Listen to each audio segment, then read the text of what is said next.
Praise the lord. ప్రభువైన యేసుక్రీస్తు నామంలో అందరికీ నా హృదయపూర్వక వందనములు. ఈరోజు బైబిల్ గ్రంథం నుంచి 162వ పాఠం నేర్చుకుందాము. ఈ యొక్క బైబిల్ పాఠాలు మీరు మొదటి నుంచి చూడాలనుకుంటే యెహోవా వాక్యం అనే యూట్యూబ్ ఛానల్లో ప్లేలిస్ట్లోకి వెళ్ళి నా బైబిల్ పుస్తకం అనే ప్లేలిస్ట్లో మొదటి నుంచి ఈ పాఠాలు ఉంటాయి. మొదటి వీడియో నుంచి మీరు విన్నట్లయితే బైబిల్ చక్కగా అర్థమవుతుంది. మీరు మొదటి నుంచి ఈ పాఠాలు వినండి, బైబిల్ చదువుతూ ఉండండి ఈ యొక్క రెఫరెన్స్ల ద్వారాగా. అలా చదివినప్పుడు బైబిల్లో ఉన్న విషయాలు మీకు అర్థమవుతాయి. ఈ పాఠాలు వింటూ మీరు బైబిల్ చదివినట్లయితే బైబిల్లో ఉన్న ఎన్నో విషయాలు మీకు అర్థమవుతాయి. దేవుని యొక్క లోతైన జ్ఞానాన్ని మీరు పొందుకుంటారు. దేవుని యొక్క లోతైన మర్మాన్ని మీరు తెలుసుకుంటారు. అప్పుడు దేవుడు ఎంత గొప్పవాడో తెలుసుకుని మరి ఈ లోకానుసారమైన జీవితాన్ని విడిచిపెట్టి దేవుణ్ణి వెంబడించే బిడ్డలుగా మీరు ఉంటారనమాట. మీలో మార్పు కలుగుతుంది. కాబట్టి ప్రియమైన దేవుని బిడ్డలారా, బైబిల్ చదవండి ప్రతి ఒక్కరూ. ఈ పాఠాలని మొదటి నుంచి వినండి. ఈరోజు 162వ పాఠం చూద్దాము. ఈ 162వ పాఠం పేరు 10 మంది కుష్ఠరోగుల్లో ఒక్కరే కృతజ్ఞత చూపించారు. ఈ పాఠంలో మనం తెలుసుకోబోయే విషయాలన్నీ కూడా బైబిల్ గ్రంథంలో లూకాసు వార్త 17వ అధ్యాయము 11 నుంచి 19 వచనాల్లో వ్రాయబడి ఉన్నాయి. యేసయ్య 10 మంది కుష్ఠరోగులను బాగు చేశాడు. మహాసభ తనను చంపాలని చూస్తుంది కాబట్టి యేసు ఎఫ్రాయిము అనే నగరానికి వెళ్ళిపోయాడు.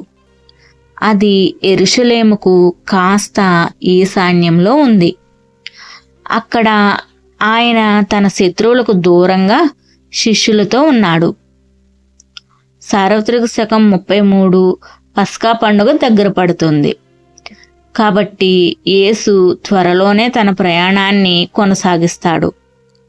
ఆయన ఉత్తరం వైపుగా ప్రయాణిస్తూ సమరయ గుండా గలిలయ చేరుకున్నాడు. ఆయన చనిపోకముందు అక్కడికి వెళ్ళడం అదే చివరిసారి. ఆయన చనిపోకముందు అక్కడికి వెళ్ళడం అదే చివరిసారి. యేసు తన ప్రయాణం ఆరంభంలో ఒక గ్రామం నుండి మరో గ్రామానికి వెళుతున్నప్పుడు 10 మంది కుష్ఠరోగులు ఆయనకు ఎదురయ్యారు. కొన్ని రకాల కుష్ఠవ్యాధులు క్రమక్రమంగా శరీర భాగాల్ని అంటే చేతివేళ్లను, కాలివేళ్లను లేదా చెవులను తినేస్తాయి. ధర్మశాస్త్రం ప్రకారం కుష్ఠరోగి అందరికీ దూరంగా జీవించాలి. అపవిత్రుణ్ణి అని అరవాలి. కాబట్టి ఆ 10 మంది కుష్ఠరోగులు దూరంగా నిలబడి యేసు, బోధకుడా, మమ్మల్ని కరుణించు అని కేకలు వేశారు. అప్పుడు యేసు వాళ్లను చూసి వెళ్ళి యాజకులకు కనిపించండి అన్నాడు. అలా చెప్పడం ద్వారా ఆయన ధర్మశాస్త్రం పట్ల గౌరవం చూపించాడు. ఎందుకంటే ధర్మశాస్త్రం ప్రకారం కుష్ఠరోగులు ఎవరైనా బాగైతే వాళ్ళు బాగయ్యారని యాజకులు మాత్రమే ప్రకటించాలి. అప్పుడు వాళ్ళు మళ్ళీ ప్రజల మధ్య జీవించవచ్చు. యేసు తమను అద్భుత రీతిగా బాగు చేయగలడని ఆ 10 మంది కుష్ఠరోగులు నమ్మారు. ఇంకా బాగవ్వక ముందే వాళ్ళు యేసు మీద విశ్వాసంతో యాజకుల దగ్గరికి బయలుదేరారు. వాళ్ళు దారిలో ఉండగానే తమ విశ్వాసానికి తగిన ప్రతిఫలం పొందారు. తాము బాగయ్యామని వాళ్లకు అర్థమైంది. బాగైన కుష్ఠరోగుల్లో 9 మందేమో యాజకుల దగ్గరికి వెళ్లారు. సమరయుడైన ఒక్క వ్యక్తి మాత్రం యేసును వెతుక్కుంటూ తిరిగొచ్చాడు. ఎందుకు? తనను బాగు చేసిన యేసు పట్ల అపారమైన కృతజ్ఞతతో అతను తిరిగొచ్చాడు. తాను దేవుని శక్తి వల్లే బాగయ్యానని గ్రహించి అతను దేవుణ్ణి బిగ్గరగా మహిమపరిచాడు.